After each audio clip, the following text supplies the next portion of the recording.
다음은 이상희 의원님 질의하십시오. 예, 국민의힘 이상입니다. 참 애들 서십니다. 이재명 대통령과의 범죄적 인과성을 끊기 위해서 참 수고들 많으십니다. 오전에 영화 얘기를 하도 해서요. 저도 영화 한 장면만 보고 가시겠습니다. 영화 한 장면 좀 틀어주시죠. 강아지 너무 귀여운데요? 강아지 아닌데? 이 늑대예요, 늑대 새끼. 내가 늑대 새끼다 그러면 모든 사람들이 다 늑대 새끼라고 믿게끔 만드는 게 박 선생의 일이. 저게 2017년에 발표된 특별시민한 영화입니다. 최민식의 주인공이죠. 개를 늑대라 강요를 하는 겁니다. 지금 우리 국정조사가 딱 그 짝이다 싶어서 개면 개지 왜 늑대라 하시는가 싶어서 제가 그렇게 이야기를 하는 겁니다. 김성태 증인 앞으로 나오시겠습니까? 되게 성격이 좀 급하시죠? 좀 급한 편입니다. 예. 이 지금 기업인이 뭐 여러 가지 활동하는 중에서 기업 활동도 있고 정치 활동도 있는데 단도직입적으로 말씀을 드리자 그러면 이번 대북 성공과 관련해서 하셨던 일련의 행동이 정치 활동은 아니지 않습니까? 기업 활동이죠. 예, 제 개인적인 일을 결국 기업에 대한 발전 그리고 기업에 대한 확장 이런 것들이거든요. 그리고 대북 사업은 기업하는 사람들한테 굉장히 메리트가 있는 겁니다. 우리 회장도 정인도 그렇게 생각하셨죠. 뭐 미래에 위해서 그렇죠. 투자의 가치가 충분히 있는. 그런데 말이죠. 지금 민주당하고 주장하는 거는 이런 겁니다. 제가 현장 조사에서도 이야기를 했습니다마는 상방울이 주가 조작을 하다가 발각이 됐는데 결국 그걸 무마하고 회유해서 검찰이 대북 송금을 수사로 몰고 갔다. 이런 내용이거든요. 알고 계시죠? 예, 예. 그런데 이게 주가 조작이라는 게 제가 그때 이승우 부원장한테 현장에서 물었습니다마는 일반적으로 이야기하면은 이게 작전입니다. 그죠? 본인도 작전이라고 이야기했고 예, 이 작전을 하려고 그러면은 굉장히 힘든 단계를 거쳐야 되는 건 아시죠? 예, 주포를 정해야 되고 그다음에 재료를 만들어야 되고 여러 가지 기획 단계를 아주 치밀하게 해야 되는 겁니다. 그런 적 있습니까? 전혀 없습니다. 전혀 없죠. 왜냐 그러면은요. 이게 보면은 부정거래라고 이야기를 했는데 실질적으로 특정 이익이 없어요. 특정 이익 보신 거 있습니까? 지금 주장하는 그걸 다 뒤져봐도 뭐 특별하게 한 게 없습니다. 2000년 1월 20일에 1025던 주가 2002월 3일에 1255원으로 상승. 이게 다예요. 주가를 하면 주가 목표액이 있어야 되거든요. 한 1년 전부터. 그죠? 네. 그런데 이게 아니에요. 이거 가지고 주가 조작이라고 이야기할 수 있겠습니까? 본인은 어떻게 생각하시는가요? 우리 증인께서는? 뭐 저도 그 부분에 대해서는 뭐 답답하죠. 뭐 답답한데. 예. 좀 억울하다는 면이 있으시죠? 예, 예.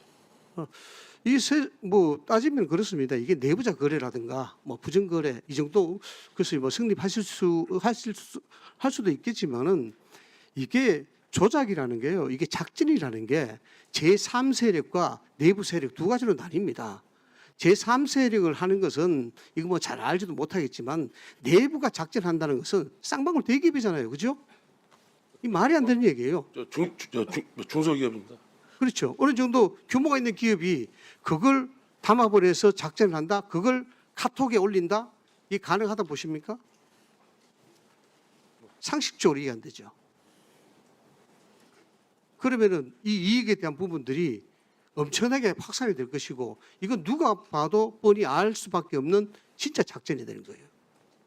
그래서 제가 봤을 때는 이 부분에 대해서 대북 송금에 대한 수사 이런 것들을 좀 흠집을 내기 위해서 우리 쌍방울의 주가 조작에 우리 김성태 회장님이 개입이 돼 있고 또 조직적으로 이렇게 하다 보니까 이게 발견이 됐고 이걸 회유 조건으로 해서 검찰이 조작 기소를 했다 이런 논리예요. 그런데 논리적으로 이게 성립이 사실 안 됩니다.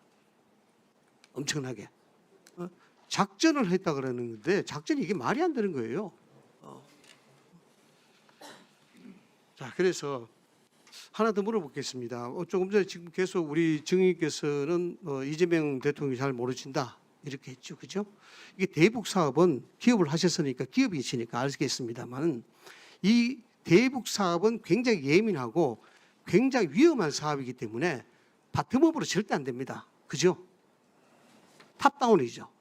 밑에서 기간이 올라가는 경우가 거의 없습니다. 기업 하시는 분들은 아마 다 알 겁니다. 그죠? 똑같은 맥락이죠. 자, 그래서 여기에 포스트 포인트가 있어요. 저 협상 포인트가 있어요. 협상 포인트를 가지고 이건 은밀성을 가지고 있습니다. 이화영 평화부지사가 협상 포스트잖아요. 맞죠? 저 재판에 관련된 거라. 네, 그렇죠. 아니 어찌됐든 만나셨고 그걸 통해서 대북 사업을 협의를 했을 것 아닙니까, 그죠? 그건 사실이에요. 그건 뭐 변할 수 없는 겁니다.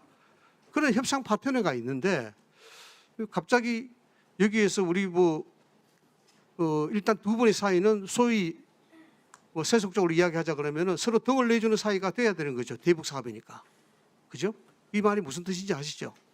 대북 사업 때문에 뭐 만난 관계는 아니고 아주 오래전부터 그 이야기하다 보니까 그렇게 된 진 겁니다. 형동생 그런 관계였습니다. 형동생 관계였었는데 이것이 이제 대북 사업으로 연결돼 가는 거죠, 그죠? 예. 그래서 이걸 봤을 때 이재명 대통령을 당시에 뭐 시장이든 지사였든지 간에 우리 증인께서는 만날 이유가 하등이 없습니다. 만나게 되면은 자칫 이 기획의 안에 자칫하면은 문제가 될 수도 있기 때문에 은밀성이 대북 사업의 첫째적인 조건입니다. 그러니까 당연히 모르죠. 단지 누가 아느냐? 그게 수직적 종속적 라인에 있는 부시장, 부지사만 알면 되는 것이고 그게 협상 포인트로서 보증이 되는 겁니다. 담보가 되기 때문에 그러는 것이죠.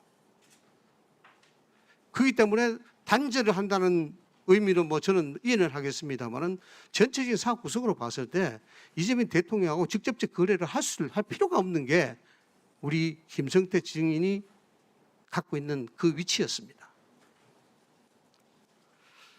그래서 이 국정조사가 위법적이고 불법적이라고 이야기했습니다만은 조금 전에 영화의 한 장면 보듯이 지금 걔를 자꾸 늑대라고 우기는 거예요. 이게 기록 위반하는